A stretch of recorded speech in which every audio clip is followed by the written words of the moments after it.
Thank you so much. Last night I was really in turmoil because I was really struggling to accept the fact that former President Rodrigo Roa Duterte has now been in detention here in The Hague for a month today. And having met him at the Palace, the first bloggers Christmas party, the attorney Harry Roque, I got to meet Harry Roque then. You know, since that time, I've really been deeply affected and troubled by what happened to the former president. During the Duterte administration, I was one of the unofficial bloggers. You know, walang bayad, I wasn't paid. I just cared about what was happening in the country. I just cared about the improvements that had happened since President Duterte was in office. I was also invited by Asek Mokaruson to the Build program of the Duterte administration. And I remember clearly hearing about all the magnificent structures that were being built, you know, roads, railways. And I remember also there was a massive focus on Mindanao, which I think is so important. It's lovely to see that President Duterte was the first president from Mindanao and of course from Davao. Why am I here today? You know, my wife is a Filipina from Pangasinan. We've been married 26 years. But the Philippines has always been in my heart, and the Filipino people have always been very close to my heart.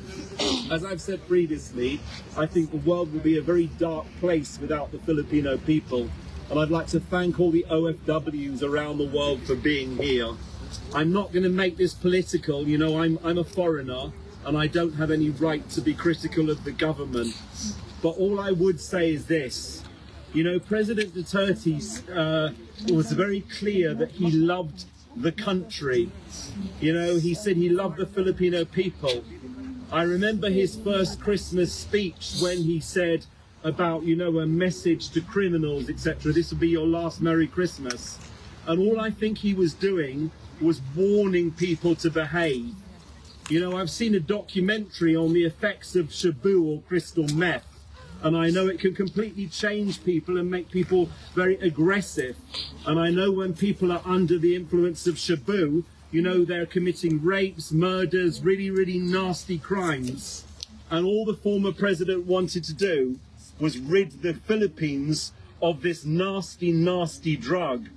I remember again during the Duterte administration, I was basically posting information from the Philippine National Police on the amount of drug dens that were shut down, the amount of shabu that was taken off the streets. And I know that the Philippines became safer under Duterte administration. I first started visiting the Philippines about 30 years ago. I've been back home to Pilipinas about 70 times. And I have to say I've seen massive improvements under the administration of the former president.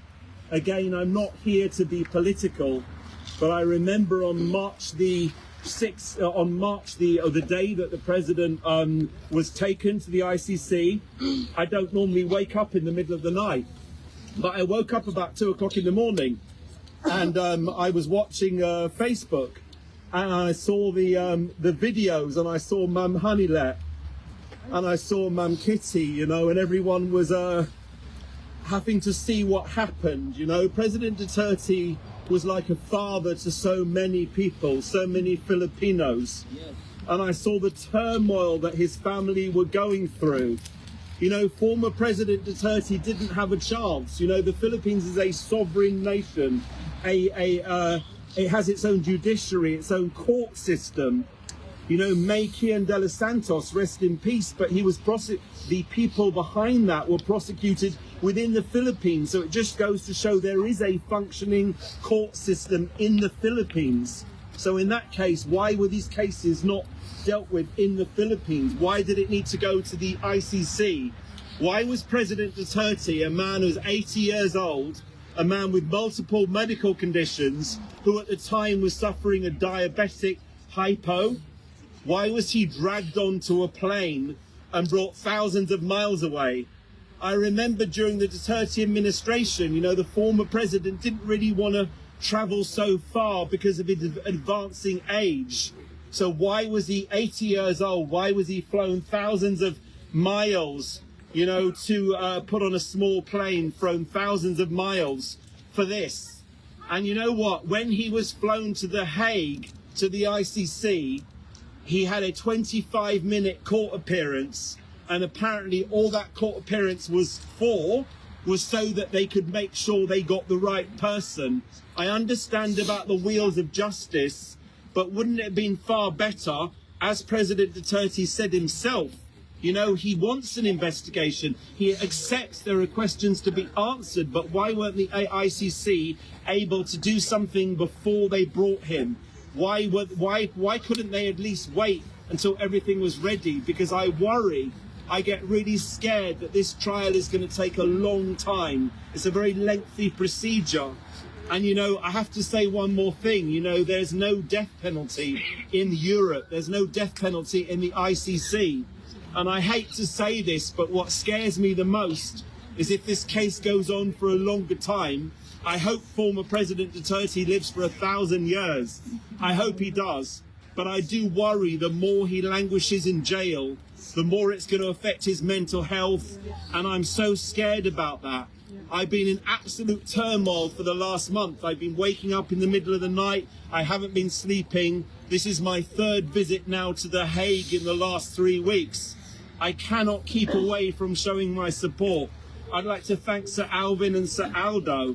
And I'd like to say, you know, outside the detention centre, there's a piece of grass there that they call Duterte Park. Please tell all your friends, please tell all your family, let's be there in solidarity. Yes. I know we can't go inside, but what we can do is we can be there for the former president. We can eat bunsit, we can eat cakes, we can celebrate his birthday. You know, let's show the world, let's show the ICC, let's show the international community how much we love the former president. Please, Ma'am Hanilet, please can you send my love to the former president? I just ask you that, you know, if you're able to. Please tell him that I'm thinking about him. You know, I got to meet him back in 2017 at the Malacanang Palace. And I remember as soon as he came in, he came straight up to me. And he said, before I do anything else, I'd like to wish you and your family a Merry Christmas. He shook my hand. This is a person that the international biased media are calling a murderer. They're calling a tyrant. They're saying all these things. But we had a lovely conversation, and he was a humble man. Again, I'm not saying there aren't questions to answer. I can't talk about the case. I'm not a lawyer. All I am is a British national who was personally had that respect and that friendship with the former president, and I'm standing here to say today that I care deeply about him, and I hope the ICC is listening. How can a man who's supposed to be a tyrant be loved by so many Filipinos across the world? I have to be honest, over the last 2 weeks I've had 100 million views on my Facebook. There's 110 million Filipinos, meaning to say almost every Filipino across the world. I've got messages from people in Iceland, in Greenland, in all around the world celebrating his birthday. People have spent their own money. None of you guys are paid. People have spent their own money to be here to show their love for the former president. Yes. Let's continue. Let's pray for the former president. Let's send him cards. Let's send him letters. Let's show him that we love him and that we care for him. Thank you so much to every single one of you who's been here today. Thank you to Europe Pinoy Media Network for allowing me to be here today. Thank you so much to everyone, my dear friend Senator Robin, you know, Senator Bongo, and everyone here and everyone watching in the Philippines, and to my family. You know, I love you guys, and to my asawa, thank you so much for allowing me to be here. Maraming salamat po. Mabuhay Filipinos. Mabuhay Tatay Digong.